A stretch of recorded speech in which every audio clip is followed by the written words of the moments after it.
you know what we're talking about. Yeah. We'll let the old police chopper fly over. Yep. Well, here's to episode 14. Episode 14, here we go. I'm not drinking this down in it. That is not a Downing whiskey. That is a sip of whiskey. Yep, that is. That's a good one. Is that Bowman? That's Isaac Bowman, yeah. Okay. Made by Buffalo Trace, but bottled in, I can't remember exactly where that's at, but yeah. Cool. Anyway, they take it somewhere else and bottle it. Well, it looks like the helicopter may be here for a minute. He's circling right around us. Hopefully it's not like the last time he circled right around. I hope not. I hope not. They're just down here to check us out. They're like, hey, these guys are the guys who were smoking cigars last time. Let's get in here and see what they got going on tonight. Hopefully it's a good one. Wes heard we were going to record outside and sicked them on us. Yeah. Like, how was it I was in episode 13 and not 14? Bad boys, what you gonna do?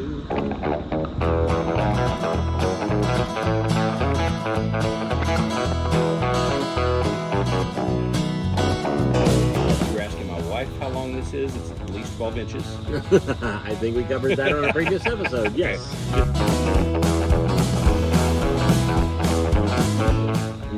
Come on, get in the car. We've got 48 hours. Yeah, let's go. Let's vacation. Yeah.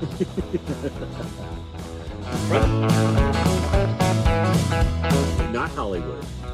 LA. Anyway, he was in LA. We got another local band called Biscuits and Gravy. They were cool. They donated their time. I keep calling them the wrong name because I keep calling them Chicken and a Biscuit.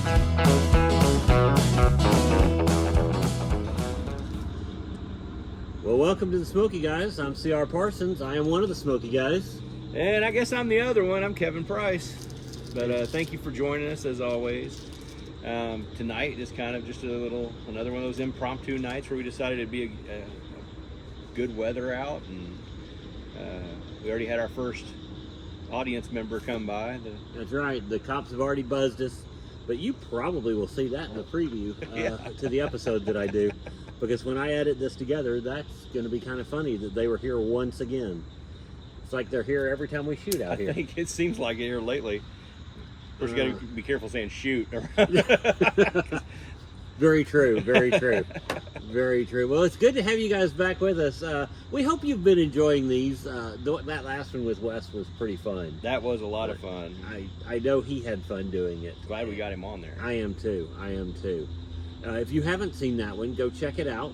That's episode 13 with our buddy Wes Anderson, who I put his name in the title of it very specifically because his name's Wes Anderson. Right, and everybody's going to think, oh, they interviewed Wes Anderson? Exactly. How awesome is that? Yeah, right up until they read the description. He goes, by the way, not the director, Wes Anderson. But yeah, we do not have a guest for this one, so it's just the two of us. Yeah. So I decided we might make this one a little more educational. Cool. You know, we try to be informative every once in a while with what we do, and we want you guys to feel like you're just sitting down at a cigar bar with us. But every once in a while, we have to teach you something. Yeah. So I'm gonna stare at my phone so they'll feel like they're at a cigar bar. I have. Hey, that's that guy. I recognize him. So many pictures in my phone that I've taken of everybody sitting staring at their phone and me going, I guess I'm the old guy. I still like to talk to people. I was just looking, I had a note in here of something I wanted to share, and not 100% certain I'm going to find it, so it may have to wait off until another episode, but that's okay. Well, if you find it, let me know. Otherwise, oh man, I just dropped my lighter. Well, good thing I have two sitting here. Did it run over that direction? Yeah, I've got it. Don't worry about it. You got an extra one up here. Yep. And that's my new good one. That's my new Drew Estates Freestyle Live. Well, that brings me to what I was actually going to bring up was the Freestyle Live event we just had. And they finally released what it is. Okay. And it's the H99 Papas Fritas. Okay. So when they make the H99 cigars, they take what is left over because they have a lot of waste and a lot of usable waste on those cigars, and so they were like, what can we do, because this is great tobacco, great wrappers, great fillers, everything. What can we do to utilize all that and try to be, I guess make it more sustainable. Mm-hmm. So they came out with this nice little Papas Fritas size cigar, and I think they're wonderful. They're kind of a little. They actually have some punch for such a small cigar, right. So tons of flavor. Now, is that the H99? Is that a Habano? That's I can't remember if it's Habano wrapper. I believe it is. Nice. Yeah. Now we know who the cops were after. Yeah. Hit the drag strip out here. It is Tuesday night around here, and there is a classic car meetup across the street. Oh, is there? So okay. We may get a little bit of that here and there. Well, speaking of that cigar, yeah. When we were talking about it not a couple of episodes ago, I referred to it as a Petite Corona. Yeah. And somebody that was watching the episode asked me, they were like, why did you call that a Petite Corona? Like, well, because all cigars are sized, they have a name for their size. Right. They call them something, and then there's more specifics to what it is. So you can have all kinds of different sizes of cigars. You can have Robusto, Churchill, Corona, a Petite Corona in that case. Toros. Gordos, all kinds of different stuff. That is what I think we are going to teach tonight. It's a good idea. Hey, I may learn something. Because I did learn something whenever you kind of gave me a hint at what it might be. Mm-hmm. I went into my humidors inside the house and was deciding, you know what, I'll try to get a nice assortment of every type of cigar, and I realized something real quick. I kind of smoke the same type of cigar all the time. There's not a whole lot of variety. I'm the same way. I went to grab out of my humidor, and I had I think this is a Robusto. I need to double check. I think we do a lot of Robustos, a lot of Gordos. Well, no, I do more Toros than Gordos, because I go Robusto or I go a little smaller. Okay. I don't generally go a whole lot bigger, although I guess the Inch by Korea is officially a Gordo. Yeah. But we're going to get into all that, because we're gonna talk about that, because I've got notes that were made by ChatGPT. Nice. For us to pretend to know what we're talking about. Now, I am still fascinated with ChatGPT. I keep playing with it, and it keeps being able to do more and more and more and more interesting stuff. Is that what happens when you play with it? Well, yeah, it gets. My list on the left-hand side gets bigger and bigger every time I play with it. I have yet to even mess with it, so that tells you where I'm at. I just don't have the time. I wish I did. I think it'd probably be something that would really interest me. Yeah. And I'd probably utilize it quite a bit, but I literally don't have time to sit down and figure out how to use it or what to type into it. Well, what's funny is there was a lot of talk not long ago about all of the potential jobs that would be lost because of ChatGPT. All that ChatGPT could accomplish. Yeah. The thing is, what I'm finding is there are tons of people who have heard of it, but have never messed with it, and don't particularly have any interest in messing with it. But as everybody else starts messing with it, they're going to feel like they need to. Yeah. And they're going to need somebody who knows how to use it, to either use it for them or teach them how to use it. You'll have ChatGPT instructors. Exactly. or just ChatGPT intermediaries. Okay. So you'd go, hey CR, give me this. Give me a 10-minute outline podcast on such and such. And I'd go in and I'd go, okay, ChatGPT, I need a 10-minute podcast outline in a voice that is somewhat comedic but somewhat serious, in the style of, and go through all of these prompts that will push out what you want. Huh. But I am learning the prompts, and there are a bunch of people who just won't bother to do that. Right. So I don't know. It's going to be interesting. But sorry, got off on a tangent there. Got you off track on the chat. While I'm thinking about it, what are you smoking? This is a Long Live the King from Caldwell. Okay. One of my absolute favorite. It's the Mad Mofo. Yes. I love this cigar. It's one of my one of my go-tos whenever I can find them. Mm-hmm. Don't find them in Tulsa very often, but I picked some of these up whenever I was down in Texas and brought them back. I'm a big fan of Caldwell. I really like their stuff, and it makes me sad that I can't find it more places around here. Right. Because I'll go to other cities, and their good shops all have Caldwell. Yeah. But maybe we just need to lean on Wayne and Jarrett and say, hey, maybe Caldwell, so. Can you bring those into Omerta? Or Jeff over at Classic. Mm-hmm. Hey, we need these. Yep, maybe so. Save me a trip to Texas. There you go. Well, I need to see what I'm smoking because I hadn't even looked. This is, the La Historia. I can tell you that one right now without even looking at it. This is the Carrillo La Historia. That's another great cigar. Oh, spectacular. Everything Carrillo does seems to be spectacular. Yeah, Pledge, I'm a huge fan of. I mean, all those. I am as well.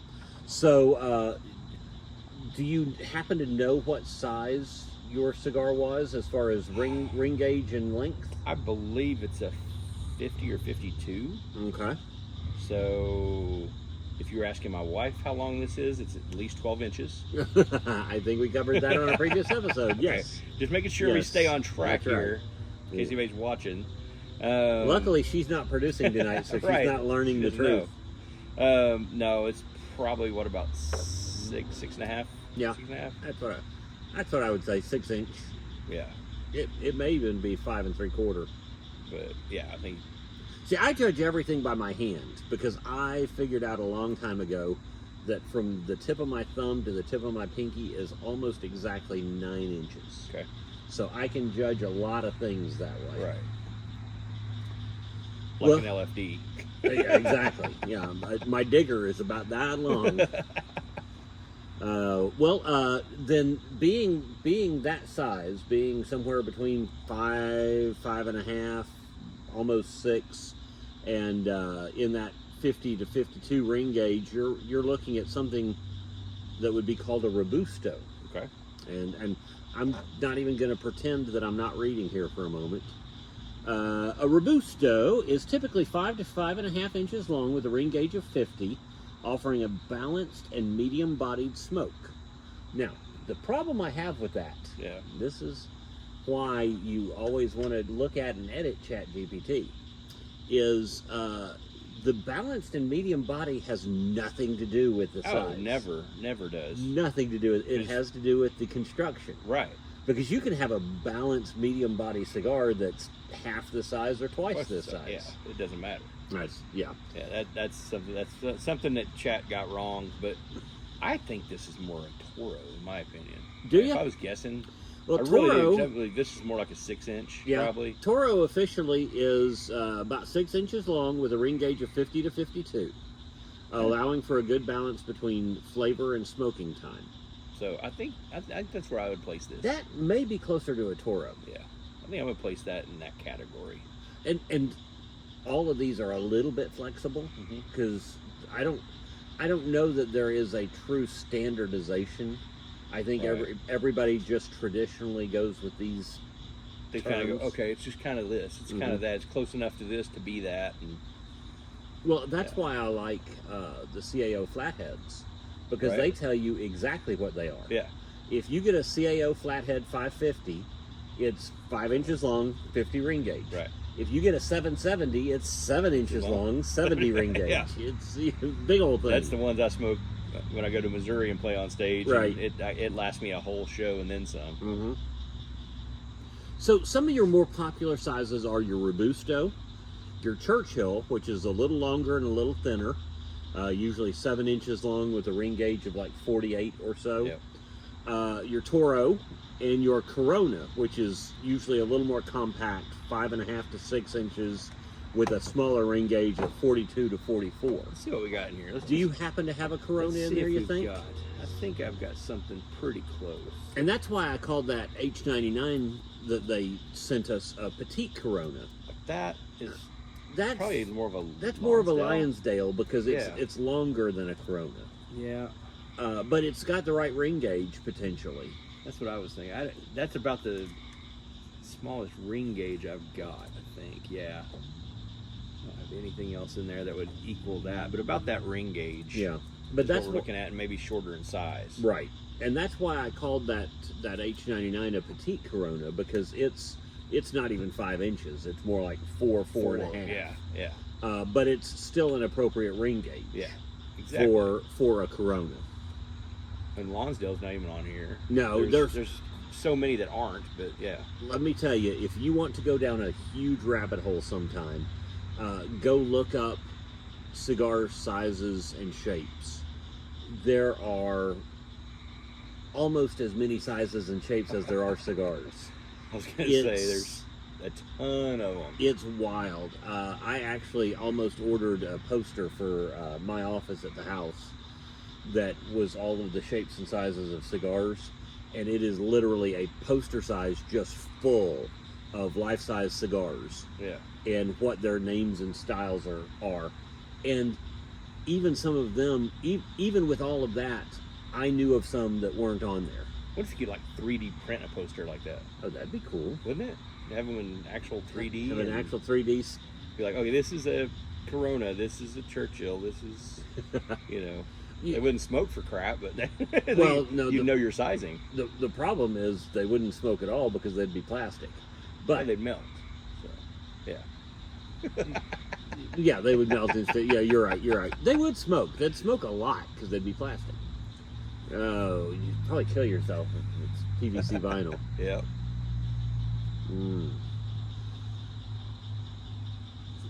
Now, we've mentioned ring gauges. Yep. But we haven't talked about what a ring gauge is. Do you know where that term comes from? Because the ring on your finger? I'm guessing so. I don't have a clue. That's what I would suggest. It's the circumference of a cigar. Mm-hmm. And it probably has something to do with, I would imagine, centimeters around. Well, maybe. I don't know about centimeters. I do know that it is a 60 ring gauge is a 1-inch cigar. Okay. Which means it is 1 inch in diameter. Okay. Not 1 inch in circumference. Okay. But 1 inch across, because that would be 1 inch across would be what, 3.14 inches around. What isn't it pi? Isn't it diameter times pi? I failed math. Yeah, well, I should know, but I don't. That's why I went into law, so I didn't have to do math. We kind of had a math expert last week on the podcast. You're right. We should call Wes and go, hey, Wes. Poor utilization of our guests is what I'm saying. We Very have not true. made good, efficient use of our guests. Very true. Oh. But yeah, so a 60 ring gauge is a 1 inch diameter cigar, a 1 inch around, 1 inch across, however big that is around. And then they adjust from there. So you figure every ring gauge is a 60th of an inch. Right. So a 50 ring gauge would be 5/6 of an inch. Okay. Yeah, 5/6 of an inch. Hey, it's your lie. Keep telling it. And I will tell you, I used to be one of those guys who always wanted the biggest ring gauge I could get my hands on. Right.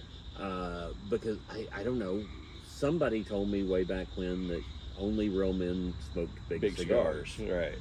And I learned years ago that was not the case. That only real men smoke non-flavored cigars. Well, that's true. That's a whole different subject. argument. Yeah.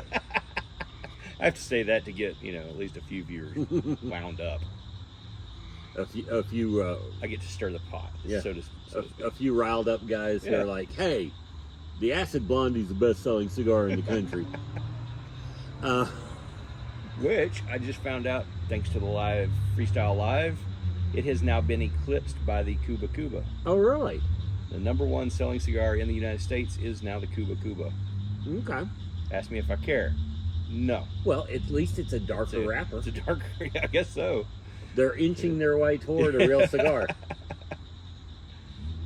But yeah, the Blondie's still up there. I think it's like #3 now or something, but yeah. If you're an acid smoker and that's what you love, don't let us give you crap. We'll give you fun. crap, and we're gonna do it, but you can give us crap right back, and it's fine. We're just having fun. Thick skin, and we don't mind taking it. That's part of the experience dish it out. of sitting around smoking cigars. Right. With folks at the cigar bar is there's going to be some razzing. Yeah.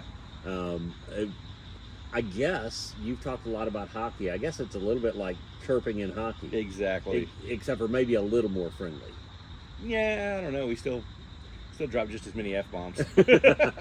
It's just what we do. If you're not able to, like I say, it's a give and take, and it actually, that's what builds that brotherhood and the camaraderie. Is all that busting of balls, as we call it. There you go. In the Ivy League schools, for sure. As the Australians would say, taking the piss. Yeah, exactly. Which, by the way, if you haven't watched the new episode of Letterkenny that just came out, I have not. yeah, there's one good? episode. So they dropped just a random episode for the back in it was Queen Victoria holiday and CR. We have Memorial Day at the end of May, so it kind of they have a long weekend to start May. We have a long weekend to end May. Okay. And so it's kind of all about that. And but yeah, they have some Australians on there, how funny. which is quite hilarious. I'll bet, because as redneck as Letterkenny can be, Australians are like the rednecks of Europe. Yeah. So I don't want to give too much of it away because you got to watch it. But yeah, it's a good one. Too damn short as always, though. They all are 20 minutes or whatever. I'm like, just give me an hour. Other than the fact that you have to rewatch them to catch everything, because they're so dadgum quick with those punchlines. Yeah, this one's the same way. I have to go back and watch it a dozen times just to hear everything. Yeah, they are good at that. If you are not a big Letterkenny fan, I don't know how much we've talked about Letterkenny on the podcast. Probably not a whole lot. Well, tell them a little bit about it. So Letterkenny is a show that was based in Canada. Jared, and I'm going to forget his last name. Kesso? Jared, yeah. Kiso. Was an actor. I want to say Jared Kelso. Right. But that's like the guy from that 70s show, Kelso. But, so Jared, I think it's Kiso. Anyway, he was an actor in Hollywood and decided one day that he would... Not Hollywood. LA. Anyway, he was in LA. And he wanted to... he basically wanted to make a show with his friends, all his Canadian buddies that had come down and were actors as well. And so he wrote this show and pitched it, and it got on, and now it's in its 11th season. And it has a great cast. I mean, the cast is awesome. It's about this small town of 5,000 people up in Canada, and it's just that witty banter that they have back and forth, and they kind of make fun of Americans here and there, and but it's great. And you get they have some cameos. Jay Baruchel comes in at one point, and they've got some really good stuff like that. But they've built the character arc to where you've got all these different people to deal with between the jocks and the ag folks, and the the goths. Yeah. And so you have all these different characters in this small little town. It's how they all interact and get along, or don't get along, and they drop the gloves and get after it every once in a while. But well, there's a lot of hockey references. For sure. A lot of hockey references. And a lot of hockey chirping. Yeah, and if that's your favorite part of it, go watch Shoresy, which is the spinoff of Letterkenny, and it'll just take you down a whole different rabbit hole of hockey chirping. And I'll tell you what's funny is I've talked hockey with this guy for a long time, and I still know nothing about hockey, and I don't ever feel like I will know anything about it. I always say I know two hockey players' names, and that's Gretzky and Waugh. Yeah. And the only reason I know those two is because Gretzky was the best that has ever played the game. And Patrick Waugh, I fell in love with him as a goalie during the Olympics. And part of it was just because it was funny to me that his name was Roy and they called him Waugh. Waugh. My favorite Patrick Waugh story is he was getting chirped by some fans one time, and he's won numerous Stanley Cups, and they were chirping him. He said, "I'm sorry, I can't hear you with all these championship rings in my ears." But as we're sitting here talking about hockey, the Vegas Golden Knights just right now clinched the Stanley Cup. They just beat the Panthers. Oh, did they? In Game 5, and have clinched the Stanley Cup for their first one in history, which is awesome. That's very Whether cool. you like the team or not, it's always cool to watch a team get the cup for the first time. And yeah, I always thought that they were kind of like the Dallas Cowboys of the NHL, that people love to hate them because they were from Vegas and had all of the possibility, and that it had never played out for them. And they got handed a lot whenever they, through the expansion draft and all that, and people kind of feel like they probably got handed a great team when they probably didn't actually deserve it. But expansion teams are kind of, I think everybody thinks they're supposed to just lose right off the bat, and they don't expect a team full of third liners and stuff to all of a sudden be producing. And it's like, man, you never know. You get a good motivated third liner, I'll take him over a first liner some days, because they're going to go out and work hard for you. Now, third line, I assume that would be like your backup quarterback's backup. Yes. Okay. And we actually go to the fourth line even. So we keep you actually have 4 lines in hockey. And... Well, you have to, because you're going to have the first 2 lines punched out likely. Usually your first 2 lines, or your top line, is your most effective players, your most effective goal scorers, passers, stuff like that. Your starters, if you will. Yeah, and then the second tier guys, the second line guys, are just maybe a little lesser, but still great players in their own right. And then your third line is kind of that substitute. Hey, we got to get these guys off the ice, so we'll put them in. Fourth line, hey, you're going to go out there and fight. Yeah. You're not going to spend much time on the ice. You're going to probably sit more time on the bench or in the box. But, Gotcha. Go take him out at the knee and then go sit in the box for 5 minutes. Yeah. Gotcha. Okay. Well, having said all of that, the reason I mentioned that I've talked to you a lot about hockey is I am not a big hockey person, but that Letterkenny still is funny as all get out to me. Yeah, even though you're not, even though I don't know all of the it doesn't matter. Ins and outs of it. Yeah, because it's just even though they're Canadian, it's very relatable characters to pretty much everybody. I think they've got somebody in that show that everybody can attest to, or at least kind of appeal to. Right. And the way I know that's kind of a fact is you and I last March, well, not this March, but the March before, got a chance to go see Letterkenny live to a packed house in Oklahoma City, of all places. Right. And that whole place was in tears watching these guys do their bits, do stand up, sing songs, whatever they did, and it was just hilarious. Yep. So they're highly entertaining folks as well. So. Yes, they are, and very talented. Well, I got us off track a little bit. Oh, no, that's fine. This is one of those episodes that it's just kind of free form. I've got stuff to talk about. If we don't have other stuff to talk about, the thing is, I think these guys are learning if they're watching these episodes. We're now 14 episodes in. They have probably figured out that you and I could sit around and just talk about anything and everything for hours on end, because we do. We sit out here and smoke cigars and talk about all kinds of stuff for hours. Right. So the fact that we kind of structure it a little bit every once in a while, I think is at least interesting. Okay, so I've got a funny one. And this is maybe more like a crowd participation thing. So they could actually come and comment on the video. Okay. Hey, comment, like, and subscribe. Comment, like, and subscribe. We didn't say it at the top, but we got it right about the middle, probably. Not quite, but here's something I thought of today that I was curious about. I'm curious what other people do. Okay. What is the shelf life or time frame for t-shirts? I have like 1,000 t-shirts, and I need to figure out a way to like weed them out. Because I pulled this shirt out today. I bet I haven't worn this shirt in 5 years. Right. But I pulled it out and I was like, I still own that?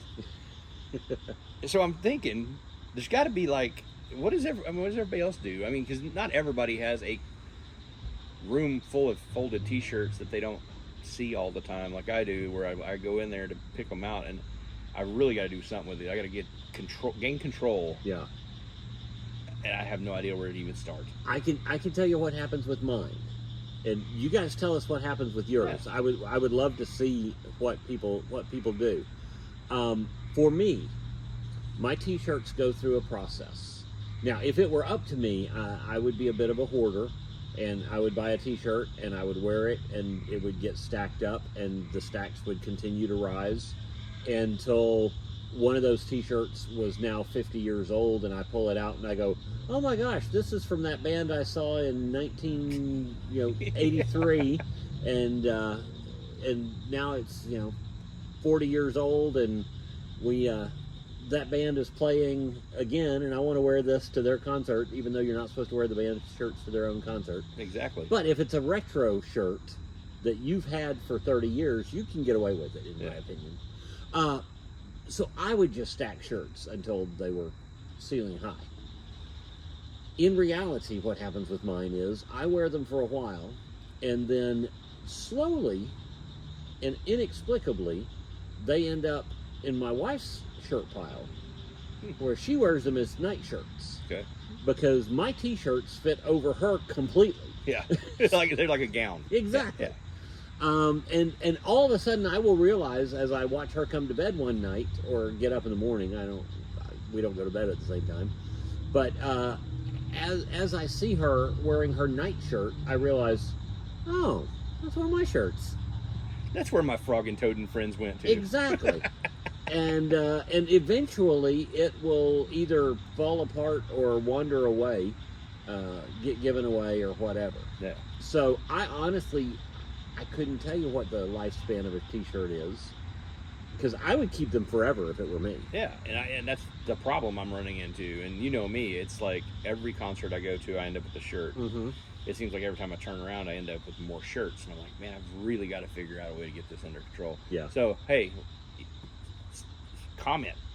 Tell me what to do with these shirts, and we'll figure out something. Maybe if now I will tell you, set them on fire is a popular thing, maybe we'll figure out a way to do a bonfire of shirts or something. I don't know. I'll tell you what several friends of mine have done with their old shirts, especially if they're shirts of a particular type.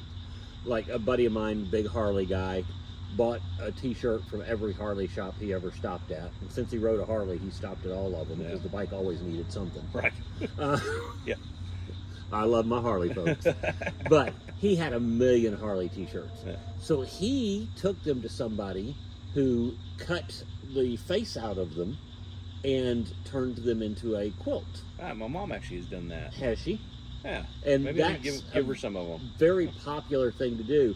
And that would be really cool to do with a lot of the shirts like what you have on, because you probably have old chive shirts from 20 years ago. Yeah, yeah. And those are some early chive shirts. It'd be kind of cool to have a quilt made of all chive shirts. Yeah. Huh. You know, thanks for the idea. Yeah, just something. I can make that happen. Another thing my sister-in-law has done is made pillowcases with them. Huh. So her throw pillows at her house are old t-shirt covers. And so that's a great idea, actually. Yeah. There's a lot of things you can do with old t-shirts. All right.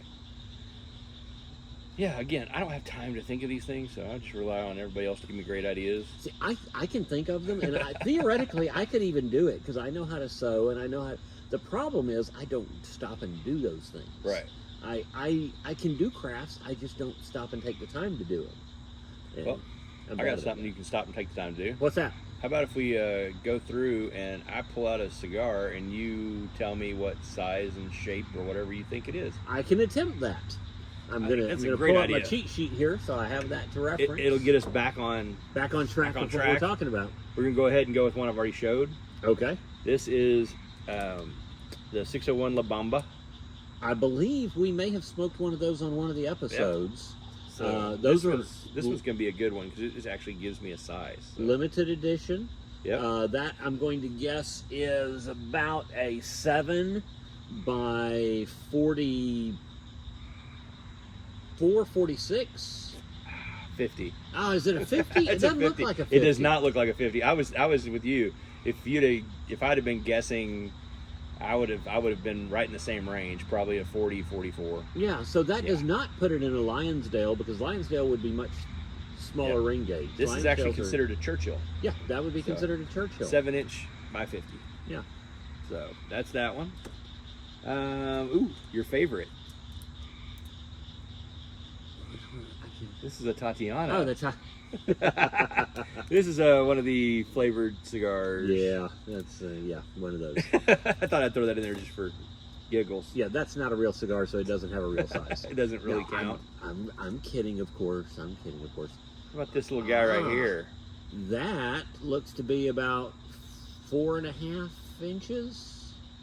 Yeah, 4.5 ish.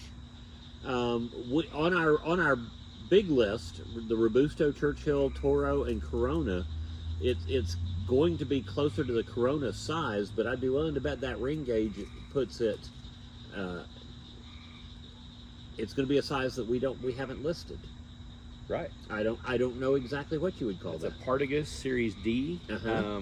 I couldn't tell you exactly what it is. I'll tell you what I would call it, and that'd be nub size. Yeah. Because nubs are shorter, big ring cigars. And this is a beautiful little Cuban cigar from our producer, Kevin Schultz. He gifted me that cigar a while back. Let's go. Ooh, here we go. How about this bad boy right here? Year of the Rabbit. Year of the Rabbit. Plasencia. That is going to be probably a Robusto or a large Toro. I'm with you. I'm going Toro. Yeah, I'm going to think probably Toro-ish. Yeah, this one may have the sizing as well. I'm going to have to use light because... Oh, it actually does? 6 by 52. Ooh, so close. 6.5 by 54. Ah. Yeah, you're really close on that one. Hey, I try.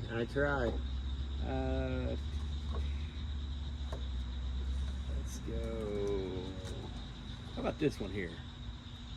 Oh, no, that's an interesting one because that's your a taper. Island Gem That's a taper. with a shaggy foot. With a shaggy foot. Now, Yeah. for those of you who don't know what a shaggy foot is, when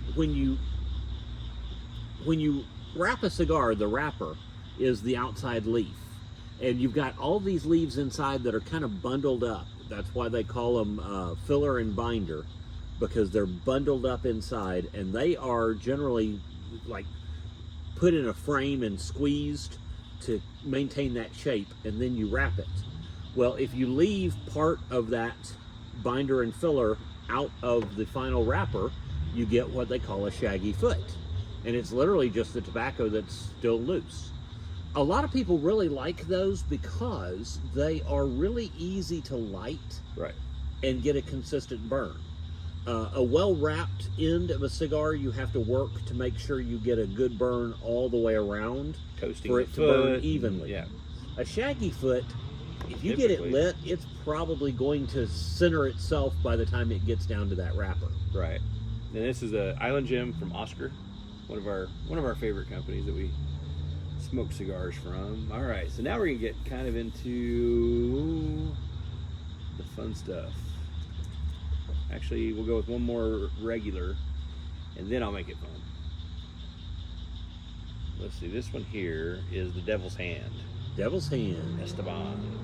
That looks more Toro-ish. Yep. Pull up that Plasencia again. Let's compare size-wise or lengthwise. They're pretty close, within a half inch. Yep. But see, I would say this is a Robusto and that's a Toro. Yeah, this is a 60 ring gauge. So it's a big Toro. Yeah, it's a big Toro. It's a big Toro. Mine even border on Gordo. Yeah, that's what I was thinking.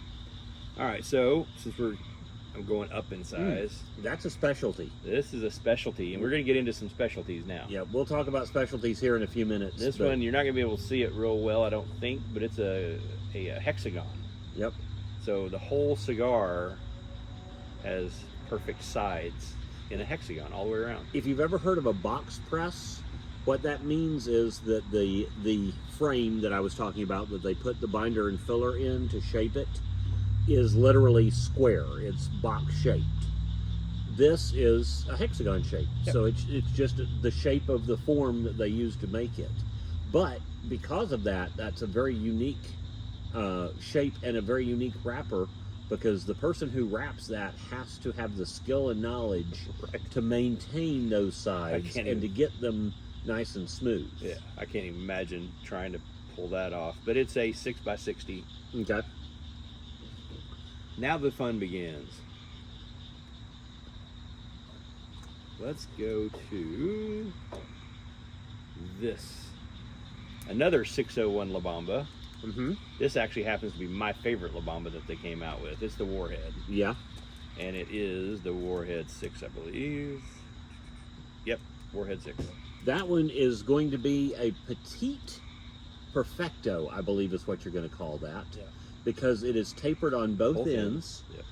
But the perfecto is generally a larger, more full-size cigar. But that would be a petite perfecto because it's the smaller size. Let's go even petite Is that a Petite word? Petite. This one, I almost need to take it out just so you can see the shape of this thing. The wrapper is probably, I should have taken the last one out probably, but this one is a very unique shape. That one, it's the dad bod from I don't Punch. know. I don't know that there's even a name for that shape. Look at the shape of this cigar. It literally looks like a dad bod. It's narrow at the top and gets really round and wide at the bottom. Then, last but not least, another specialty that is one of my personal favorites from Placencia. That's going to be similar to a figurado. Yeah. It's a non-traditional shape, but let's talk a little bit about how the shape of a cigar affects the way it tastes. Right. Because especially when you get into those specialties, it makes a big difference. But let me pull back up here.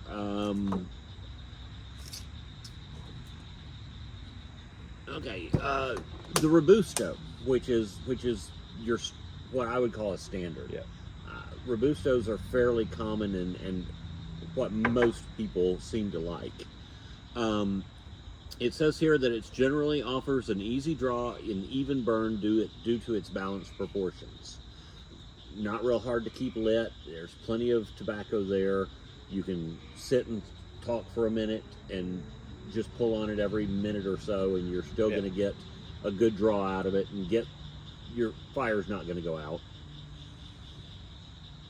No, and being that they're all the same shape from one end to the other, they're fairly consistent. Absolutely. I mean, you are going to have flavor changes in the thirds like they talk about, but right. For the most part, they're a pretty consistent flavor front to back. Right. Whereas your Churchill, being a little longer, a little thinner, is going to require a little more frequent draws to keep it lit, but it's going to smoke for a longer period of time, generally speaking. Right. So you're going to puff on it more, but it's going to smoke a little longer just because it's literally more tobacco. Yeah. Then your Toro is considered a balanced dimension, results in a smooth draw, consistent burn. It, according to ChatGPT, is actually the most popular size. And then the Corona is the narrower ring gauge, which can often result in a tighter draw, which means you're pulling a little harder on it. Yep. To keep it lit and to draw on it. And it'll also be a faster burn, which means that you're going to get more of the flavors that come off of a hotter and more intense burn. Yeah. So it's going to have an effect on the flavor. You can take two cigars that are the exact same binder, the exact same filler, one Toro and one Corona, and your Corona is going to have a different flavor profile because it just burns faster and hotter. Right.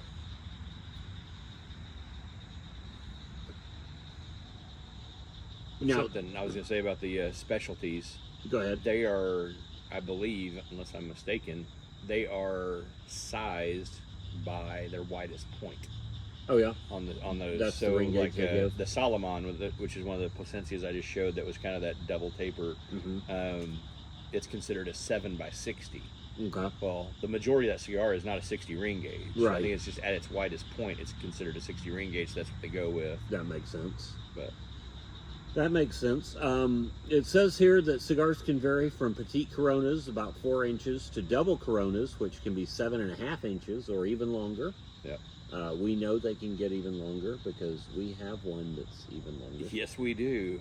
We- we will have to debut that on an episode coming up. We were at an event and had our name drawn for a prize, if you will, and we will have to show you guys that prize one day and see if we can smoke it. Yeah. I'm not 100% convinced we can. that episode has to start at like 6 a.m. and it'll probably run through the next day at 6 a.m. Probably. And then your ring gauges, as we mentioned, they typically range from 32 to 60. 32 is or up to 90.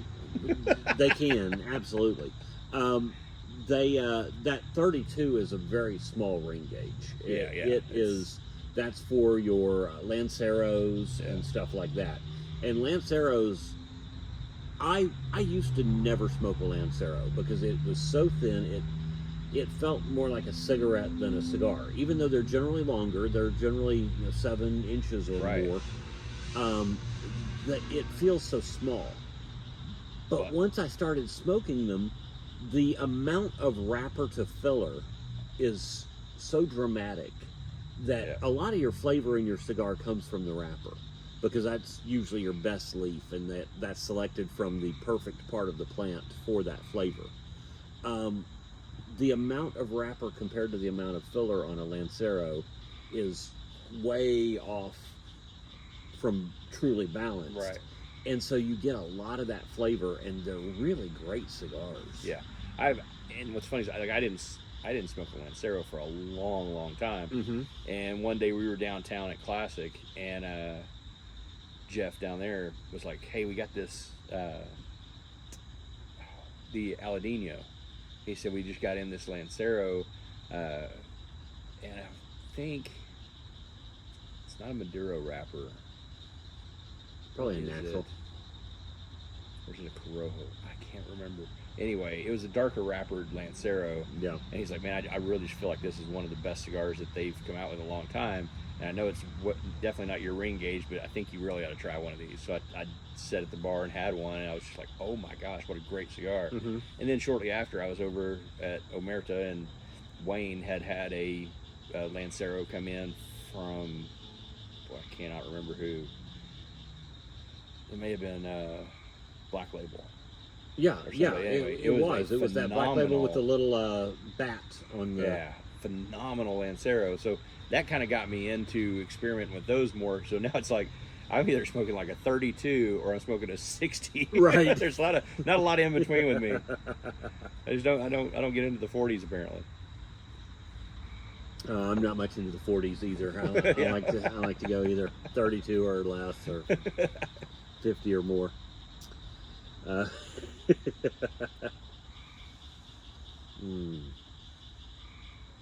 let's talk a little bit about those unusual shapes. Okay. We talked about the dad bod. Yep. That one is very interesting to me. I bought a whole box of them because they were really good. Yeah, same. And the marketing behind them was freaking amazing. Genius. That's made by Punch. They come in a can, like an empty, like a beer can. Yeah. That you pop the top off. There's 5 cigars down inside it, and if you got the whole box, it's 4 cans. It's a 4-pack. Yeah, it's freaking cool. Yeah, it's very neat, very neat. And the thing about them is they are a lighter wrapper. They're a natural wrapper, but their flavor is really good. But the shape makes that flavor so interesting because it starts out at probably a 50 or almost a 60. Yeah. And bulks up to probably a 65, and then tapers all the way back down to probably a 42. Yeah. And so, number one, it's a small cigar. You saw it. It's about 4.5 inches, but it smokes as long as most Toros. Yeah. Just because of the shape and the flavor change that you get, and the slow adjustment of that flavor as you go is just so interesting. And I think I paid $7 a stick or something like that for them. Can't beat that. No. Can't beat that. And they do such a good job when they come out with stuff like that too. Again, it's cool to watch some of these cigar companies and how well they're marketing a lot of these cigars. Now it's almost become more the game of like a marketing game. Yeah. Because so many of them are great at making cigars. Right. Now they're like, okay, well, what can we do? What can we do that's interesting or unique? Interesting and able to catch someone's eye? Because you can walk into some of these humidors and there's 1,000 boxes or more at your disposal. Mm-hmm. And it's just a matter of finding out what you like and running with it. But I'm slowly kind of I think it's doing a lot of these weird shaped ones that I call them weird. They're unique. They're interesting. Shaped, that's got me more adventurous in trying different cigars. Well, let me ask you this. I know you've had the Plasencia Pyramid. Yes. What did you think of that? Describe it for us. The Pyramid, I don't even know where to begin. I mean, It's what it says it is. It's a pyramid. It's like it's box pressed, but it is, and I don't know. It's one of those that for me it's crazy because I thought, okay, it's going to start off, it's going to be real, heavily flavored and all that because you have much more at one end, and then as you get down there, you're starting to be more like a Lancero, where it's like, oh my gosh, the flavor intensifies to the point that you really enjoy it. I found it to be a surprising easy burn. Like, it just burnt clean. But it was almost like smoking 3 different cigars. I understand that. Because there were so dramatic differences as it went through the stages that it was like you literally had 3 different cigars.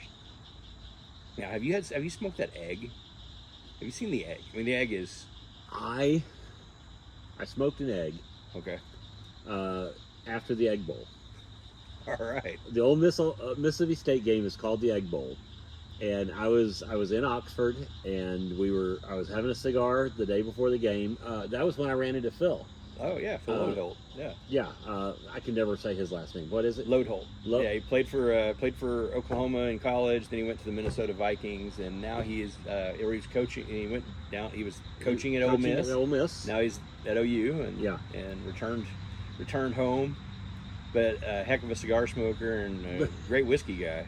Again, being a guy that doesn't know sports that well, I was sitting in the cigar bar having a cigar, and this monster of a man, he's what, 6'7"? Yeah, he's huge, a wall, comes walking in and sits down and is having a smoke, having a drink. We're talking sports because it's the Egg Bowl. You talk football. Yeah.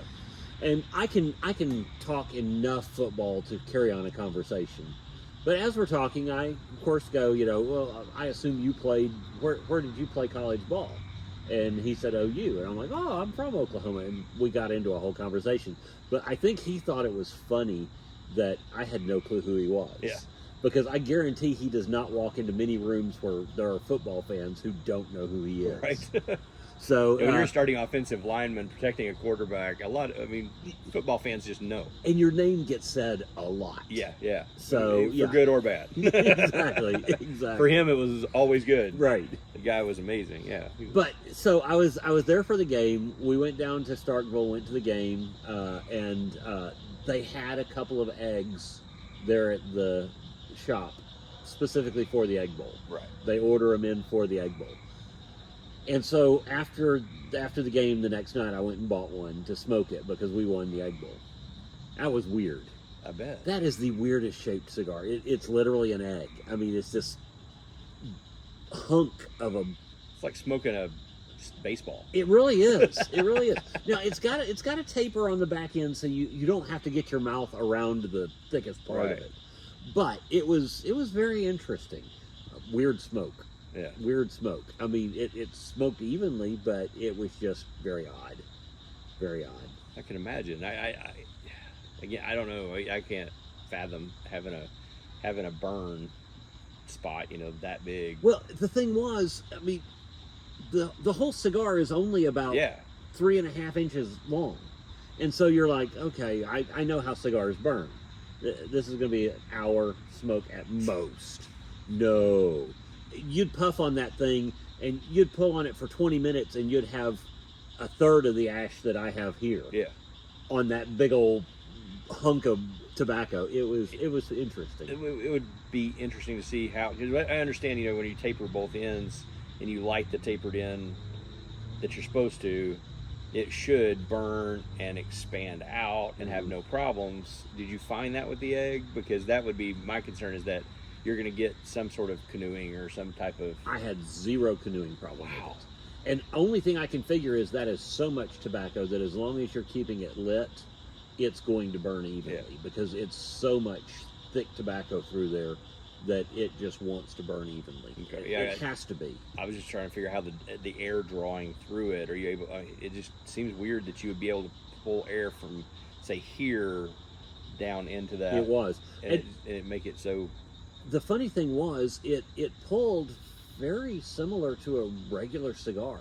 I mean, it didn't pull particularly hard or particularly soft. That Island Jim, notoriously easy pull. Yeah. I mean, those things. Unless you cut it wrong, which we've seen people We've do. seen people do, yeah. Which is weird. They don't want to cut too much off because of the way the tip is. They get real. They think I just got to remove just a little bit of it, not realizing you actually need to take off. The cap on that is actually fairly thick, compared to most cigars. And I V-cut those, which Right. is a lot of people don't think you can do that.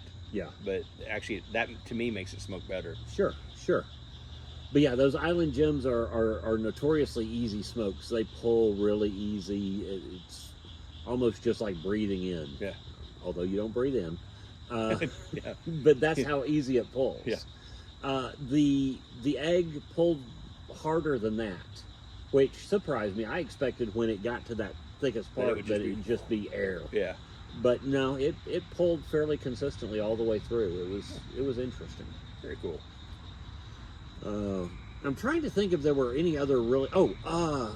One that I have had, and I don't have the name of it here. I wish I did. I'm sure you've seen them. The cigars that look like 3 cigars that are wrapped, braided. Yes, I was going to braided say amongst each other. Yeah. There's a name for that, and I forget what it is. But I actually looked up the history of those one time just because I was interested in. Because I was like, do you light the whole thing? Because theoretically, I mean, it all tapers to one end. Yes. And it all tapers to one end on this end. And I'm like, but they are still 3 distinct cigars in there. And I'm like, so do you light it and smoke all 3 at the same time? Or do you separate them, untwist them? Well, come to find out, those came about because, and I forget which manufacturer it was, but some manufacturer allowed their employees to smoke 1 cigar per shift. Yeah. And somebody got the bright idea of taking 3 cigars and braiding them together and making 1 cigar. So they're getting 3 cigars for their one shift. They were shift. Yeah, they were allowed to take 1 cigar per shift. Right. And so by braiding 3 together, they actually got 3 from their shift. I'd heard that story too a while back, and I wish I could remember who it was, but. But I thought that was interesting. I have never lit all 3 at the same time. One of these days, I'm going to have to try that. Maybe we'll have to do an episode on that. We'll get a couple of them and. Because I've always disassembled them, and that's weird too. Because then you're smoking a cigar that looks like a curly Q, looks like a pigtail, looks like a piece of bamboo, or It does. But yeah, I'm trying to think of any other interesting shapes that I've smoked before. But that's part of the beauty of the hobby of the craft of cigars. Yeah. Is that people are coming up with new things and creating things and being inventive with all of that. Right. And as these blenders, as these old master blenders are starting to age out and they're starting to bring in a lot of these younger guys, Drew Estate with Willie Herrera and the cool things he's doing and being as innovative, and a lot of these guys, AJ Fernandez and these guys that are doing some really cool things. I think we're going to see a new crop of these younger blenders come around, and they're going to take it even to the next level. Right. Just because it's like, hey, well, a lot of these guys have kind of pinnacled a lot of cigars. Well, now what can we do different? And right. It won't be just marketing. It's going to be, okay, we're going to come out with, a Z-shaped cigar or something. Right. Something to put their own personal mark on the cigar world. Yeah. Yeah. And what's interesting is you and I have both taken a cigar rolling class from our buddy Tomas over at Ultimo Cigars. Yep. And so we learned exactly how difficult it is to roll a good cigar. There is an art, a talent, a skill to that can only be learned with time, I guess. Well, yeah, there's no doubt that you can't just go sit down one time and roll 5 cigars or whatever and consider yourself a cigar roller. Because my first couple, boy, they looked brutal. They looked like the Backwoods series. Yeah, mine too. And they were not real pretty. They still smoke great. Yeah. They were just not pretty. But yeah, and I noticed like over time as we kind of as Tomas sat with us, because we've done this. We've taken other groups over with us to his location and had these classes. And I think over time we've gotten better. But imagine if you sat and just did that for days on end, 5 days a week, you know, for 8 hours a day. Yeah, just the repetition of it, getting better and better. And I watch Tomas do it, and I'm just blown away because, man, he can sit there and you can throw out something, and he's like, oh, yeah, no problem here. And he starts molding this thing, and you're like, oh, my God, how do you get your fingers to do that? Yeah, or Corey with Oscar. Yeah. The rep, our regional rep for Oscar, his name's Corey. He also has a line of cigars that he hand rolls. Yeah. I do a Smokes and Jokes every year here in town. Not a shameless plug or anything, but hey. No, it is coming up in July. It is coming up July 19th at Classic Cigars and Lounge. If you're in the area, or if you're not in the area and you want to come to the area, July 19th at Classic Cigars and Lounge. Get your tickets early because it does sell out. It sells out every year. But one year his cigars were the cigar of the night, and he was doing a hand rolling show while we were doing our Smokes and Jokes, and watching him just roll cigars one after the other, and it took him less than a minute to roll a cigar. Yeah. And having done it, and I did good to get 2 rolled in an hour. That was impressive. It's funny because people, the non-smokers always will be like, well, you know, you don't know what those cigars have in them. And I'm like, yeah, they're just tobacco and water. There's really nothing else in there. That's right. You get just 2 things. Yeah. Well, you don't know that. I was like, yeah, I've rolled cigars, so I do know that. I know what goes in them. and I know the manufacturers, they take that seriously. Oh yeah. Because that is their bread and butter, is the quality of tobacco. And you know, you can take the best made cigar in the world, and if it's crappy tobacco, it's going to be a crappy cigar. Yep. And you can take the best tobacco in the world, and you roll a crappy cigar, it's going to be a crappy cigar. Yeah. And so there's a lot to rolling a good cigar, but again, the size and the shape, that is all a personal preference. So don't let us dissuade you from trying anything. Oh no, please! If you try something that's really cool and because you've watched this, please comment and let us know that you've tried something, because it may turn us onto something we haven't thought of. Absolutely. And we can go seek those out and try them as well. Absolutely. And if you run into some really interesting shaped cigar, let us know, because I'm always interested in the oddballs. Yeah, those are just fun. And just like they say, pictures or it didn't happen. So that's right. Shoot us a photo, drop it in the comments so we could see it. Yep. Well, that's enough of the educational stuff. Yeah, I'm done. Let's just sit and finish our cigars and chit chat. Yeah. But we hope you learned something. I always pick up a little nugget here and there of stuff that I didn't know, and that's what makes this fun. It is. I enjoy it. Okay, before we started, we were talking about what we were drinking. Let's talk about what we're drinking. Yeah, so this one here that I thought we might polish it off, so I brought a second bottle, but we may, who knows, we may not. This is a port barrel finished Isaac Bowman. I think there's also Bowman Brothers that they do. But yeah, my understanding is this is done out of the, Buffalo Trace Weller family. Mm-hmm. And then this company buys the barrels and they take it to wherever they're at. I think it's like West Virginia or somewhere. And then they do different stuff like this, aging it in port barrels and then distribute it. Right. And I think this right here, I can find it pretty regular, and it's never all that expensive, $39-$40. Oh, that's not bad at all. And it drinks really, really well. If you like a sherry bomb, this is definitely one for you. It definitely is. Well, we had a good weekend last weekend. Yeah. We played a bunch of shows. A bunch in one day. A bunch in one day at one time. Yeah. So for those of you outside of Tulsa, this was the big Tulsa Tough weekend in Tulsa, which is a internationally known bicycle race. And they start racing on Friday and they race all the way through Sunday.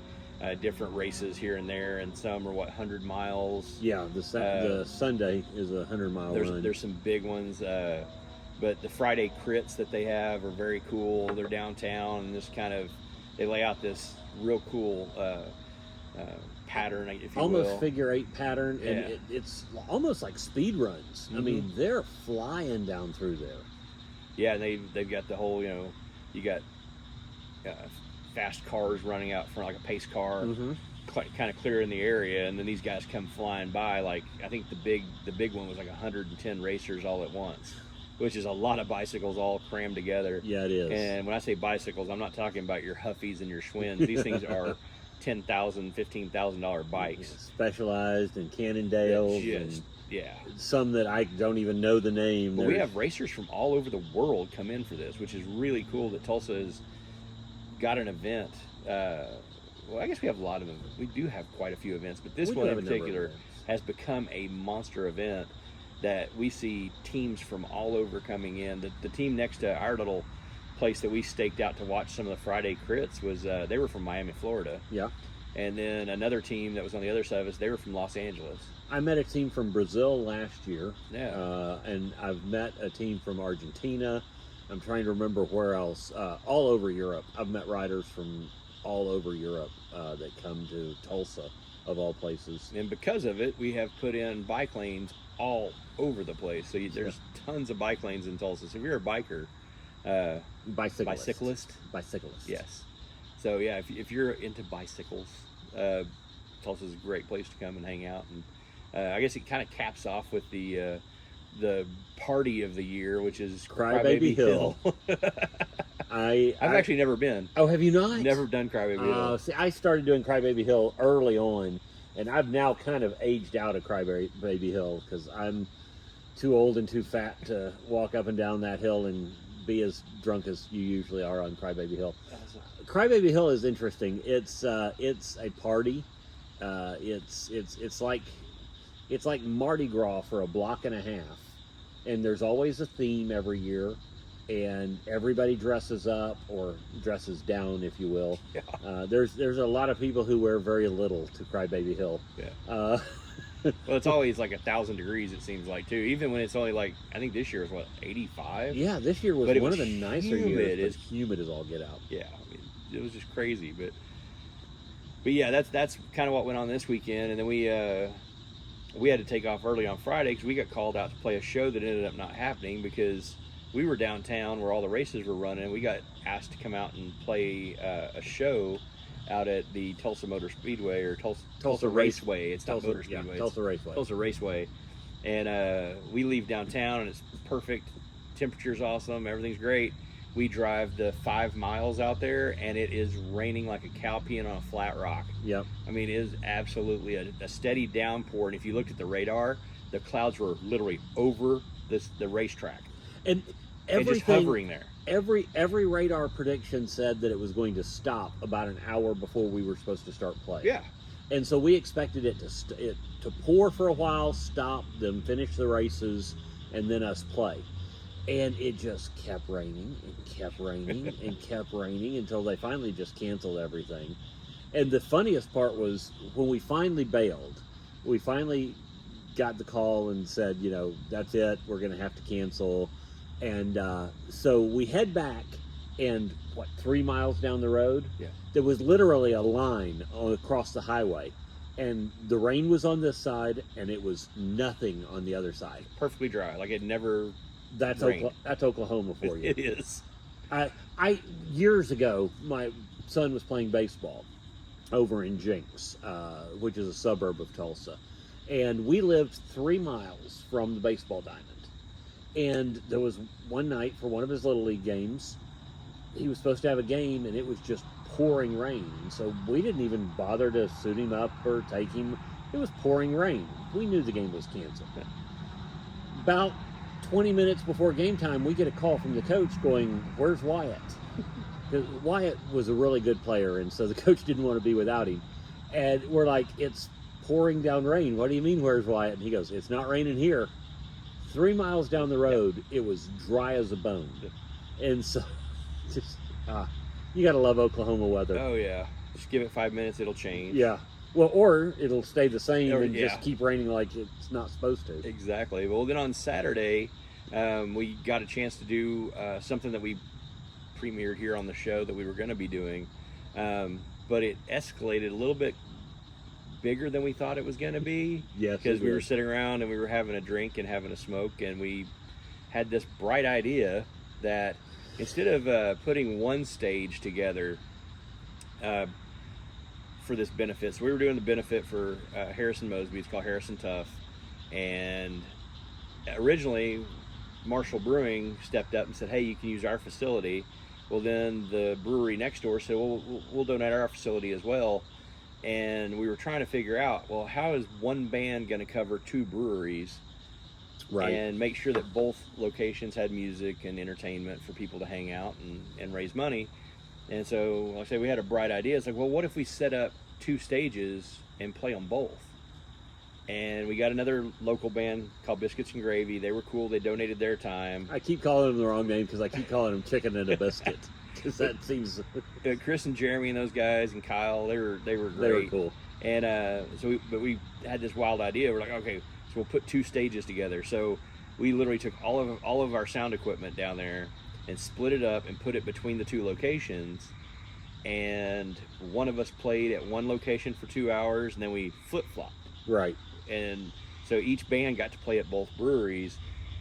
And we've played a lot of 4-hour shows. We have. But playing two 4-hour show, or playing a 4-hour show split into two, and having to maintain two sound systems and running back and forth between the two, setting them all up, tearing them all down, probably was a little bigger than we planned. Yeah, I told KP when we were done, I said, if I ever have the bright idea of doubling our workload and setting up two stages and playing 4 hours again, slap me. Because it was fun though. I will tell you, it was a great night. It raised a lot of money, over $130,000, and that's before.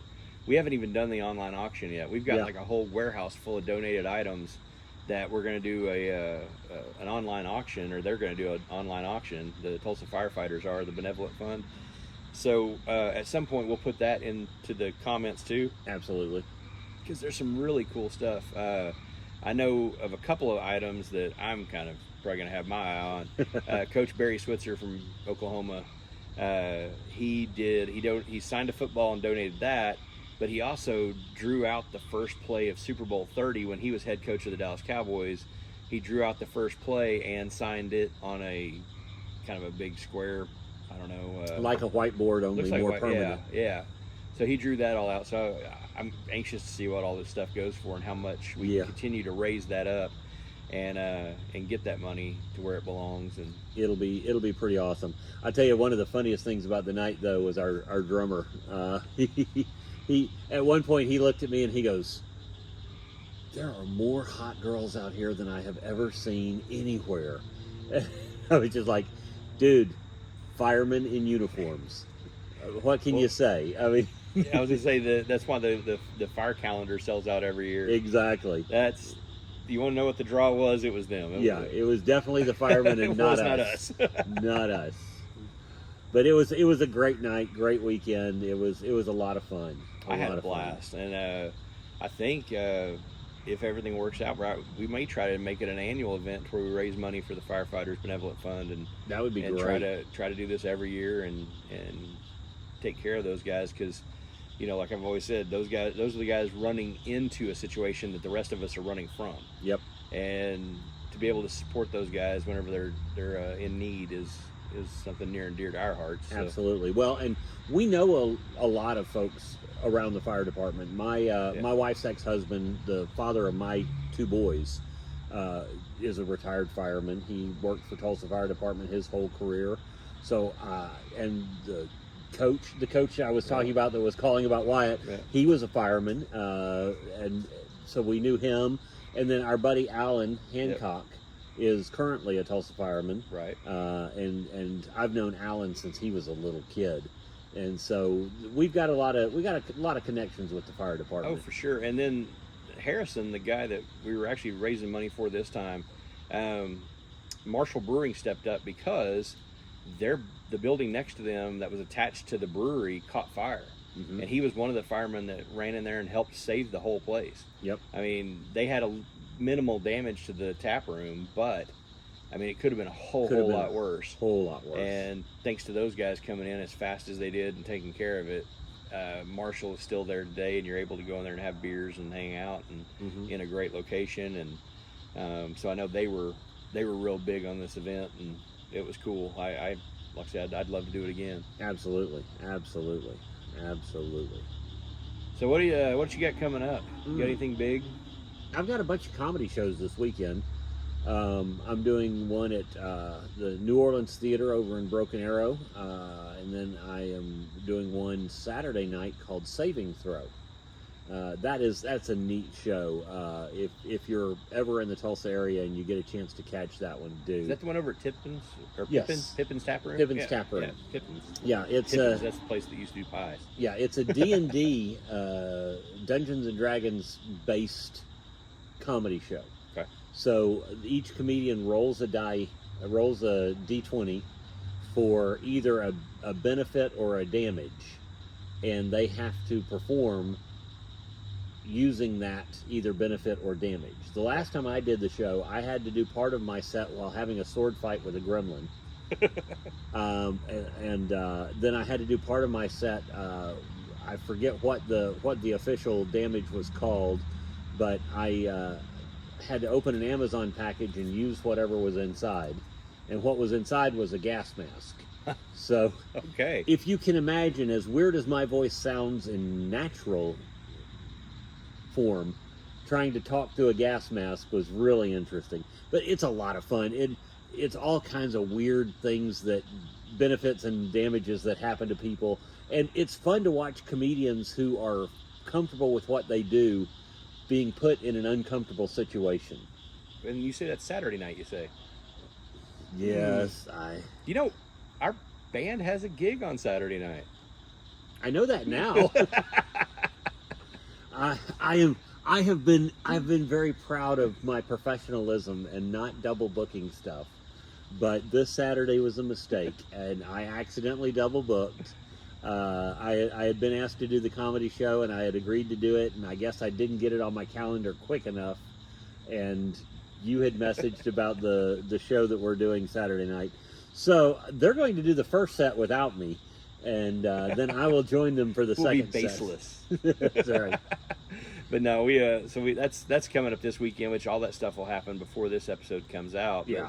That's not what this is about. We're not about pitching our stuff. We're just telling you what's going on. But hopefully, if this gets out in time, if there's anybody in the Jonesboro, Arkansas area that would like to come see us or hang out with us, we're going to be over there on Thursday the 22nd doing a show for Anheuser-Busch. Yep.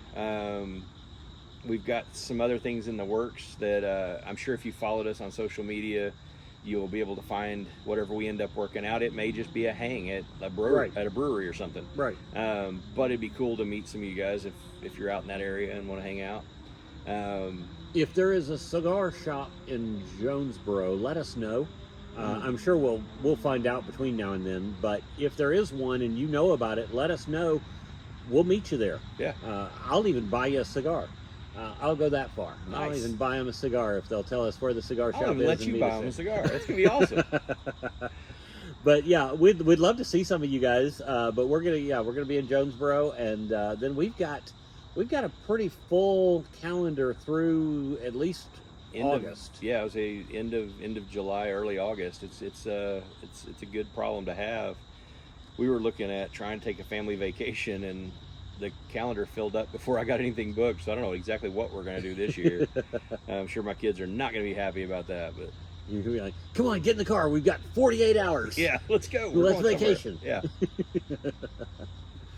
Frontier City it is. Holiday Road.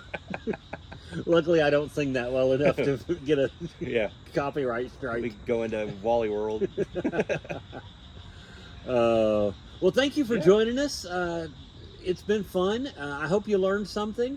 Hope we entertained you a little bit. And hopefully we'll have some guests with us for next episode. If not, we'll have some more educational stuff. That's right. Either way, we'll smoke good cigars. We'll drink good drink. We'll have a good time. For sure, man. Tell them where they can find you online. I can be found... Like that's a surprise that you asked me that. We end every show this way. So I can be found online at CR Parsons Comedy or CR Parsons Comedian on all the social medias. I can also be found at crparsons.com. I've got some work to do on the website, but it's there, and you can reach out to me directly there at booking@crparsons.com, or you can reach out to us as the Smokey Guys at gmail.com. Yeah, the Smokey Guys at gmail.com. Tell them where they can find you. I'm on all the social medias, even TikTok, I think, individually as at KP Troubadour.